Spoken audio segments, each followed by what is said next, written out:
Selamat datang di channel ini.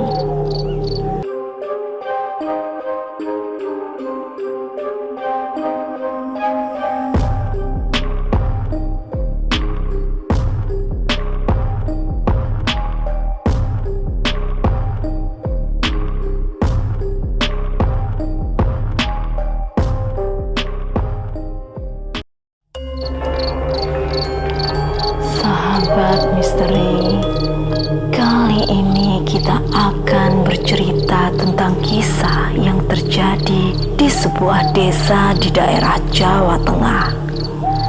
Peristiwa ini bercerita tentang Paku Kuntilanak.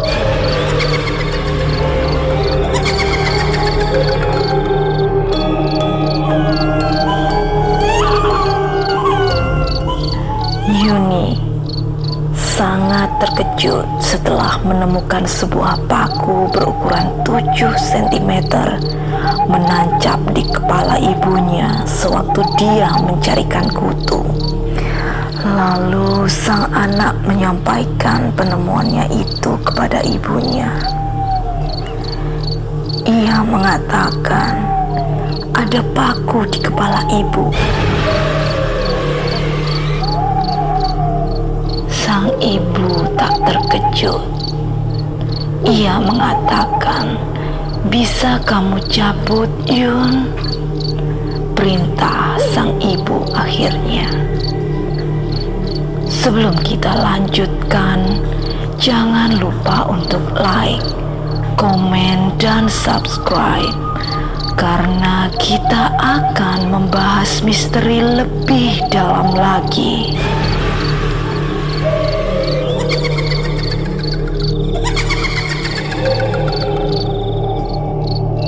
Yuni yang diberi tugas tampak serius memeriksanya. Perempuan yang bersuamikan Sanusi, seorang petani itu, menunggu dengan harap-harap cemas. Sebab dia tahu, karena paku itulah dirinya tidak bisa lagi pergi ke dunia gaib sebagai makhluk yang bernama Kuntilanak.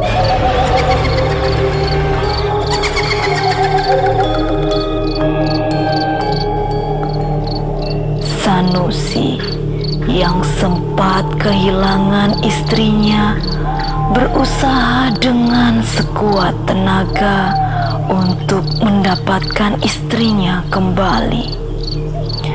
Maka pada suatu malam, Sanusi berhasil menangkap istrinya di atas pohon asam yang ada di belakang rumahnya dan langsung memantekkan sebuah paku ke kepala istrinya sehingga tidak bisa terbang lagi. Dan kali ini adalah kesempatan yang kesekian bagi istrinya untuk bisa pergi lagi ke alam gaib yang pernah dia jalani sebelumnya. Kayaknya pakunya panjang, Mak. Apa tidak sakit kalau dicabut? Istri Sanusi itu termenung sejenak. Lalu ia berkata, "Emak rasa tidak, Yun. Coba dicabut saja."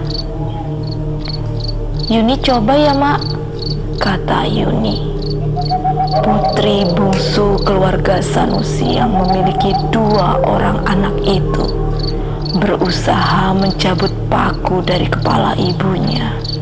Namun setelah paku itu berhasil dicabut, tiba-tiba sang ibu terbang sambil meninggalkan tawa menuju arah pohon asam di belakang rumahnya, lalu menghilang di rimbun dedaunan.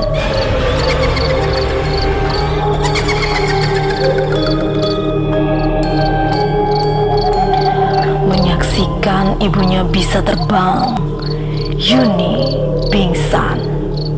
Yunar, kakak Yuni yang terakhir tahu kejadian itu, langsung berlari menemui ayahnya di sungai yang sedang mencuci sayuran yang baru dia petik di ladang.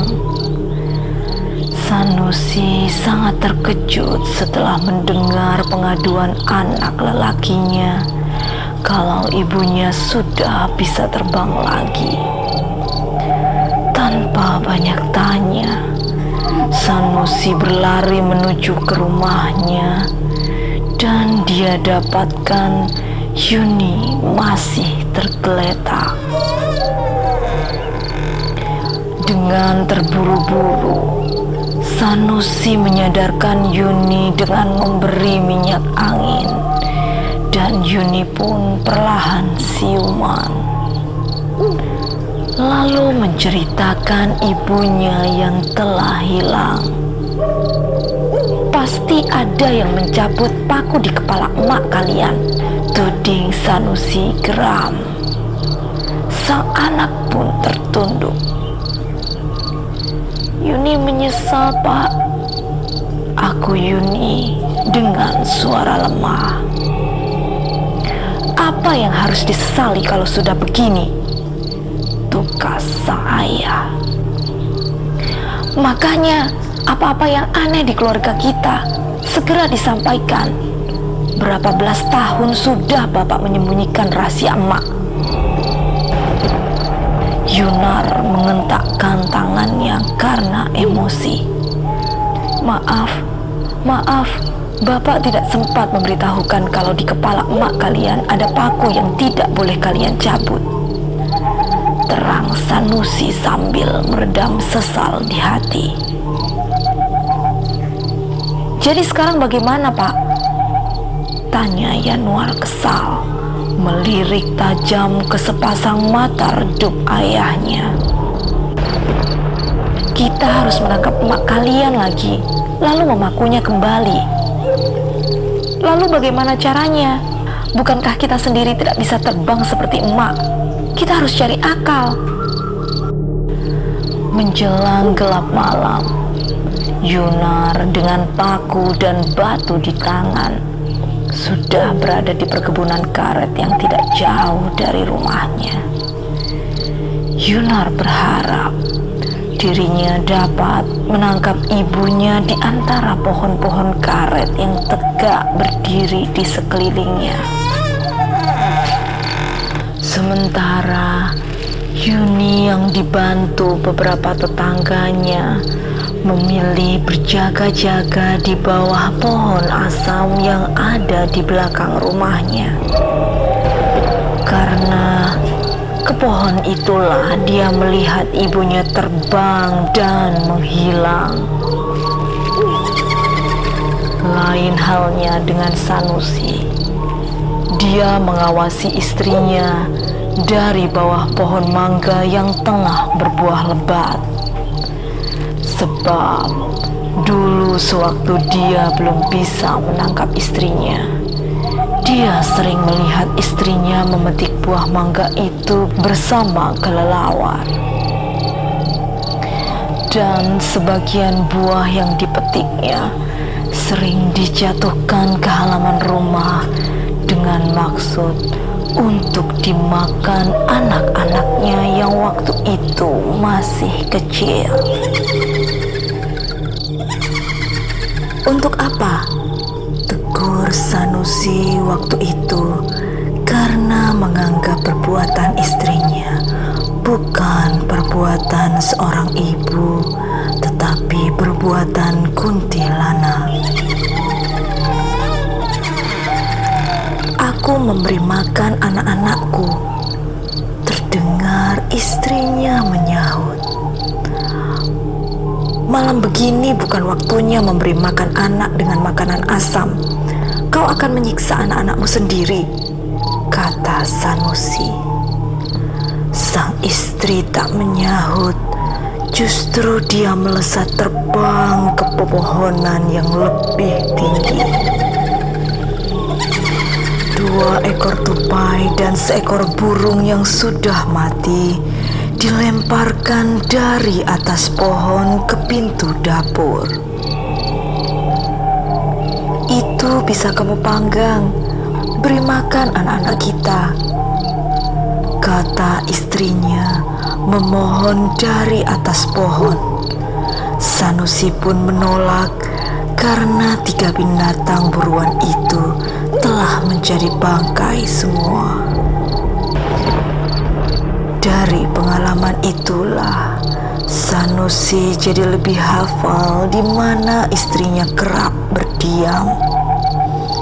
Namun hari itu tidak ditemukannya tanda-tanda keberadaan istri Sanusi.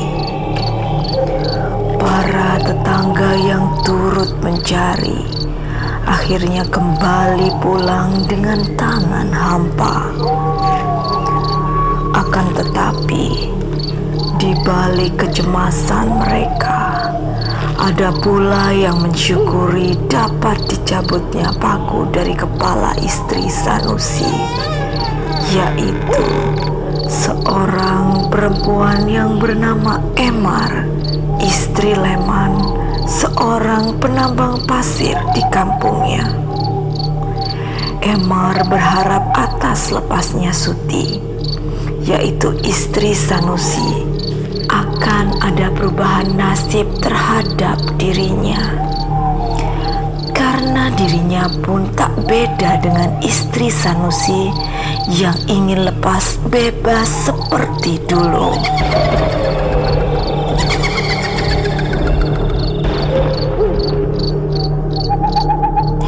"Suti, datanglah kepadaku," bisik Emar sambil memandangi awan hitam yang berarak di antara bulan sabit yang terjebak oleh cuaca buruk melalui jendela rumahnya malam itu. "Ayo Suti, tolong temanmu ini. Aku tersiksa Suti. Aku tersiksa." Lemah suara Emar karena khawatir suaranya akan terdengar suaminya yang tengah menunggu dirinya di pembaringan. Sementara itu, Suti mendengar suara temannya itu dari atas pohon waru. "Sabar Emar, semua teman-temanku akan kubebaskan dari belenggu kaum lelaki yang serakah. Mereka akan bertekuk lutut nanti. Selama ini mereka hanya bisa memeras kita dan memperbudak kita. Mereka tak punya pikiran. Mereka gauli kita meski kita dalam keadaan sakit. Mereka terlalu menguasai kita. Kita harus balas, dan sekaranglah waktunya. Dengan bebasnya aku, kalian semua akan kubawa ke tempat kita dulu. Tunggu saja, pasti saatnya nanti kalian lepas dari jerat mereka."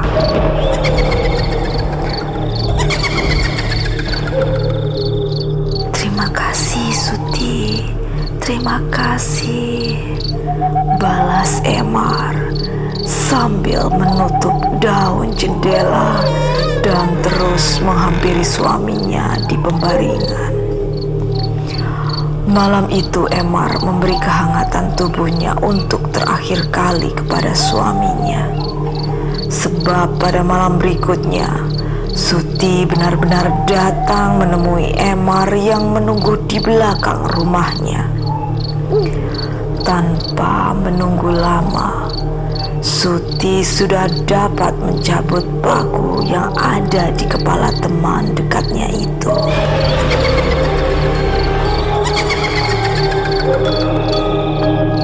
Setelah paku dicabut, tubuh Emar seakan bersayap. Badannya jadi ringan dan akhirnya Emar bisa terbang bersama Suti menembus kepekatan malam.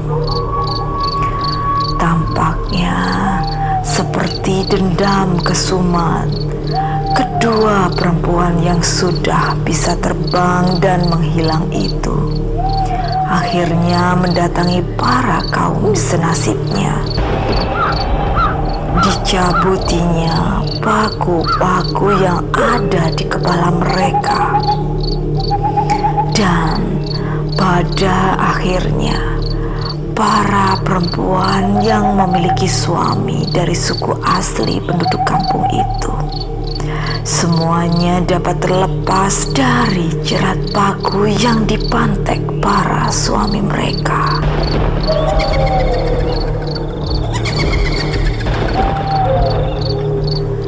Lalu mereka berterbangan layaknya kelelawar penghuni lautan malam hari. Mereka kembali menempati tempat tinggal mereka yang lama seperti pada pohon-pohon besar yang ada di lereng-lereng bukit.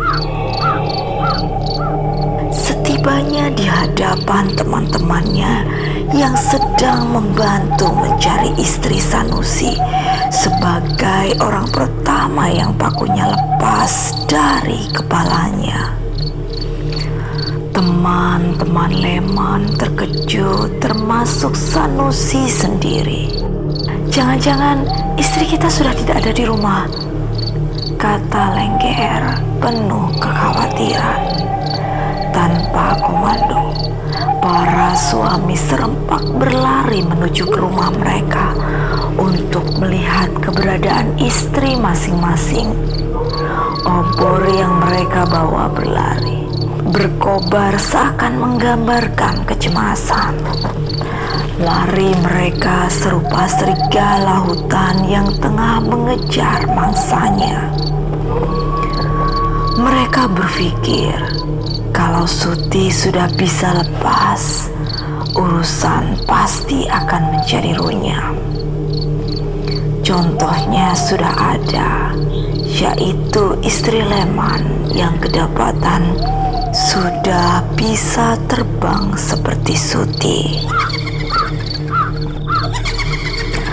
Maka mereka para suami berusaha menyelamatkan istri-istri mereka dari hari pembebasan yang tengah dikibarkan Suti, istri Sanusi.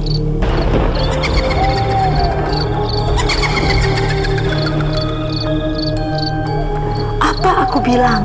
Istriku pun lenyap. Ini pakunya," teriak Matarwi keluar dari dalam rumahnya sambil memperlihatkan sebuah paku kepada teman-temannya yang belum sempat melihat keberadaan istrinya.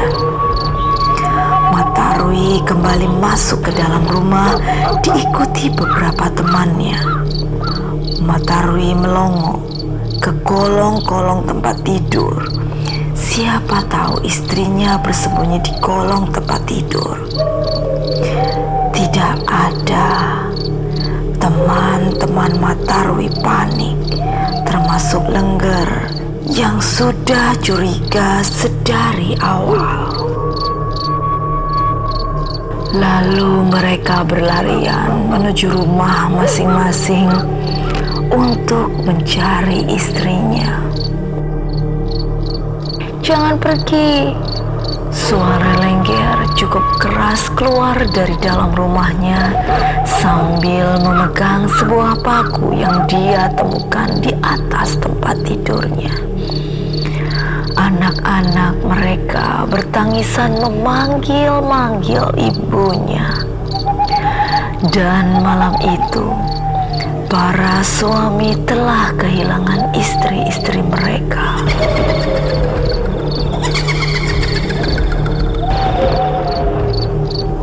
Kita tidak akan mendapat istri sebaik mereka lagi, rintih Jagur sedih. Benar, kita bakal kerepotan sepanjang hidup tanpa kehadiran istri di sisi kita. Mereka begitu baik dan telaten mengurusi kita. Sesal Dayut sambil menangis. Tapi mengapa mereka tega meninggalkan kita secara bebarengan, secara bersamaan? Apakah mereka dendam pada kita dan memiliki kedudukan lebih tinggi, sementara mereka selalu kita rendahkan hanya sebagai pengurus rumah tangga? Tapi mengapa mereka tega meninggalkan kita secara bersamaan? Apakah mereka dendam kepada kita yang memiliki kedudukan lebih tinggi, sementara mereka selalu kita rendahkan dan hanya kita perlakukan sebagai pengurus rumah tangga saja? Tanya Toyo. Sekarang kita harus berani mengaku bahwa kita salah, karena kita juga terlalu memperbudak mereka. Disinilah kekeliruan kita memperlakukan mereka, ujar Leman. Setelah mereka menyadari kekeliruannya, akhirnya satu persatu membubarkan diri untuk kembali mencari istri mereka masing-masing.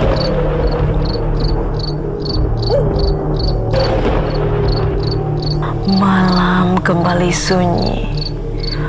Lolong serigala dari atas bukit menyusup ke relung-relung jiwa yang ditinggalkan. Para suami dan anak merasa kehilangan belahan hati mereka. Hingga pada akhirnya anak-anak di kampung itu menuntut ayah-ayah mereka untuk bisa mengembalikan kembali ibu mereka yang telah pergi. Namun para suami mengambil keputusan yang sama sekali janggal. Para suami tiba-tiba memantek kepala mereka sendiri dengan sebatang paku.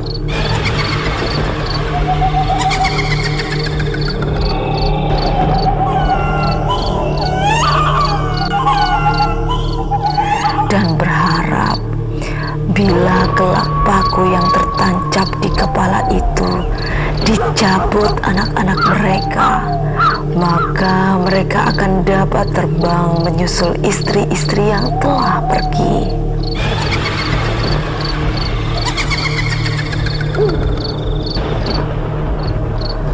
Cepat, cepat, cepat, cepat cabut paku yang ada di kepala bapak ini, Seno, pinta Lengger kepada anaknya setelah dia memaku kepalanya sendiri dengan paku hingga berdarah-darah.